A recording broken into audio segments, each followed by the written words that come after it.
Let's face a stark reality. Being struck by a truck is an event with devastating potential due to the sheer mass and momentum involved. Understanding the forces at play can offer a sobering perspective on the importance of safety. When a truck, which weighs several tons, collides with a human body, the impact unleashes a tremendous amount of kinetic energy.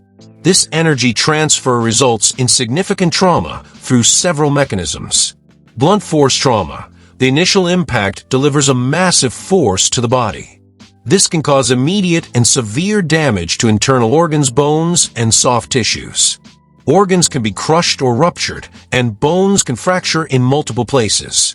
The force can also cause significant internal bleeding. Acceleration-deceleration injuries. The human body, suddenly accelerated by the truck's force, and then abruptly decelerated upon impact or secondary collision with the ground, experiences extreme stress. This can lead to tearing of blood vessels, nerves, and ligaments. A particularly severe form of this is diffuse axonal injury in the brain, where the brain tissue is stretched and damaged.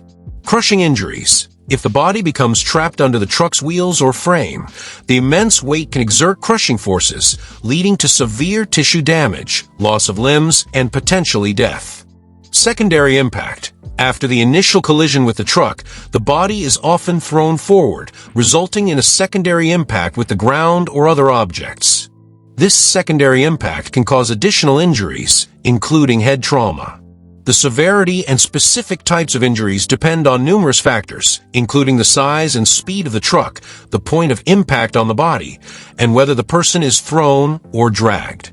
However, the fundamental principle remains: the immense energy involved in such a collision almost always results in catastrophic harm. A vital tip to take away from this understanding: always maintain heightened awareness around large vehicles like trucks. Give them ample space. Never assume they can stop quickly, and make eye contact with the driver whenever possible to ensure they see you. Your vigilance is your best defense.